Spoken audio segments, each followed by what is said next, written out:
What's going on, everyone? U.S. Open final is set. Juan Martin Del Potro against Novak Djokovic on Sunday. It was sort of a disappointing semifinal Friday, but if you remember what happened at Wimbledon, we had an incredible semifinal round where you had the marathon.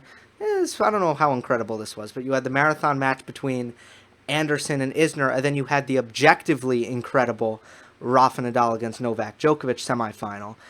This one, it feels reversed. I think that it wasn't a great day for the semifinals, but I think we're going to get a good final. So, yeah, you win some and you lose some. Because I didn't think either of those matches were really worthy of videos in themselves. I will take this video, the final preview. I'll take my chance to talk about briefly both semifinals for Nadal.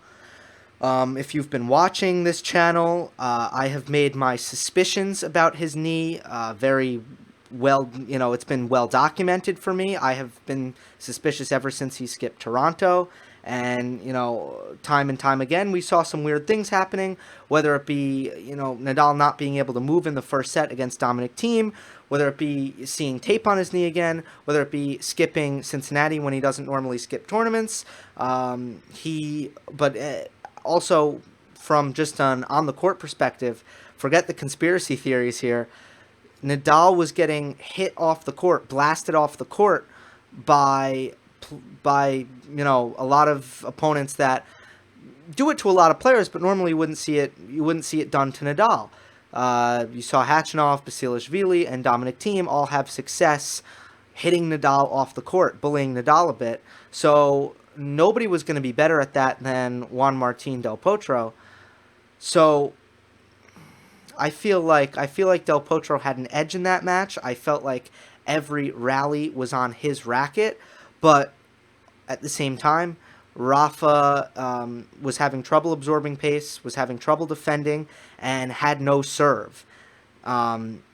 All of those things could have been related to the knee this whole time. I think all of those things were related to the knee this whole time. And finally, the bubble bursted, so to speak. You could say, well, how did Nadal keep winning if he was injured? You have to understand this isn't an injury in the traditional sense. He will always have knee tendonitis from today to when he's 40 years old on the golf course. He will always have this. I will always have this, and that's how I know. It's gonna come and go, and that's how it is for his whole career. He puts in the work to make sure that it flares up as infrequently as possible, but it's gonna flare up sometimes. And whenever you see the warning signs with Nadal, you have to understand that is probably what's happening. He said after the match, it's the same thing. It's the same thing that's happened to him throughout his career with his knee. It's unfortunate. I think it's interesting because the things that seem to go is his absorption of pace when his knee is bothering him. At Wimbledon, when his knee is hurt, has hurt him in the past, it's the same thing. It's the absorption of pace. So, it is important when someone hits a ball with a lot of pace, especially when it stays low. It is important that you keep a very low center of gravity to get that nice plow through. But it is kind of interesting that's kind of what goes for Nadal. And then I just don't think he had a chance without a serve in this tournament, which is why originally I picked him in the final, and I said, well, he'll probably bolster up his serve and look better than he looked in Toronto, even though he won. And the serve never got bolstered up, and that's why I had to go back and change the pick. But it's unfortunate. Now I gotta say how happy I am for Del Potro. 9 years ago, I know all of you probably know this, but 9 years ago was when he won the U.S. Open, and for him to be back is delightful. He loves this sport so much, and I think that's what really comes out. How depressed he was when he was injured and he couldn't play. I'll never forget that. Those videos he was making of himself trying to recover, talking about how down in the dumps he was. And it's very clear when Del Potro plays how much this sport means to him. He wears his heart on his sleeve, and I think that's the main reason everyone loves him. Yeah, so I'm really happy for Del Po. Such a likable guy. It's unfortunate how we won this match. Everyone knows that. But I'll tell you what, he'll take it. He'll take it, and if you're a Juan Martin Del Potro fan, you will take it as well. The other semifinal, Kei Nishikori is like Djokovic light. I don't know what Nishikori does. I don't know if there's anything Nishikori does that Djokovic does better. Perhaps he's slightly more aggressive with his backhand. Maybe. Not really. In fact, Darren Cahill said that he'll take Nishikori's backhand over Djokovic. I don't agree with that at all. I believe he did say that. But I think Nishikori has a better backhand than about anyone else on the entire tour. He plays Djokovic, and he doesn't even have that. Djokovic serves better. Djokovic returns better. Djokovic moves better. Djokovic is more consistent. I'll take Djokovic's forehand. I'll take Djokovic's backhand. I'll take Djokovic's volleys. I mean, that's it. I'm sorry. And for a great player like Nishikori, it's rare you can say that, but Nishikori's game is so similar to Novak's that he's just a worse version of Novak. And it's a bad matchup for him. He hasn't beaten Novak since the 2014 U.S. Open semifinal, where, frankly, Kei was handling the extreme heat a lot better than Novak. What else is new? So, these two meet in the final. Juan Martin Del Potro and Novak Djokovic. The head-to-head is 14-4 in favor of Djokovic, and Del Potro has never beaten Novak in a best-of-5 format. I'm trying to decide if I should say the pick and then talk, or talk and then say the pick. I like to talk and then say the pick. I'm wondering if Del Potro can get as much out of his serve as he would like. And I would say the answer to that question will probably be no. Del Potro and Wawrinka are the two guys, and Nadal actually, are two guys who I think, they're offensive boa constrictors, because they're not necessarily supreme finishers of points like Federer is. They continuously put more and more and more pressure on you from an offensive perspective until the court's open, and then they can eventually finish. But they remain errorless in their attack. They're so good at that, and their attack is obviously brutal to deal with. But Del Potro likes to obviously open up the point after his serve with a massive forehand. And what is honestly the most astonishing part of Djokovic's game to me is his depth of return. And I wonder how much that's going to bother Del Potro, because Del Potro is really used to starting off the point and really leaning in to his massive forehand. And I really think Novak can disrupt that with his depth of return. It's a superhuman thing that Novak somehow does, but you hit a big serve and Novak returns it at your feet. And that's gonna neutralize Del Pot's forehand. So he's gonna have to work a lot harder to get that forehand that he'd like. Now let's talk about his backhand, because his backhand, Del Potro's backhand was looking so sharp against Rafa in the first, in this match, and it's looked so sharp all tournament. It's been fantastic.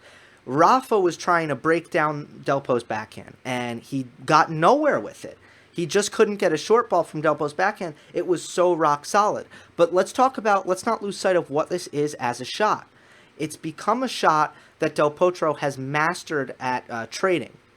Now, he can attack down the line with it if there's an opening. And he can hit passing shots with it. He can do all that. But I think that Novak is going to use it as an escape valve. And I think the number one shot you have to look out for is Djokovic neutralizing with his forehand down the line. Normally when I talk about forehands down the line, I should say, I'm talking about an aggressive attacking shot. Like I talked about it when Rafa plays Novak at Wimbledon, I say that's the key. Rafa's forehand down the line. I mean it as an attack. Because generally, you defend cross-court, you attack down the line. because of the geometry of the tennis court, the fact that the net is higher down the line, lower in the middle, and the fact that you have more court to work with when you go cross court, and the fact that when you go down the line, there's a little bit less time for your opponent to cover the ground because the ball travels less. It's not in the air as long, basically. In Novak's case, he can do something that's very hard to do, and that is neutralize down the line with his forehand. And I think that when Novak gets in trouble, he's going to do a really good job when he gets pulled out to his forehand. He's going to do a really good job actually finding Del Potro's backhand from a defensive situation. And as good as Del Potro's backhand has been, it's a shot that's really good because you can't break it down anymore, and he can wait for his forehand. It's not a great shot because, he can take a neutral ball and create offense from it. I think Novak is going to do a really good job neutralizing to Del Potro's backhand with his forehand down the line. So that's another thing I'm seeing. I think that the solution to that would be to go to Novak's backhand and then try to cheat and hit runaround forehands.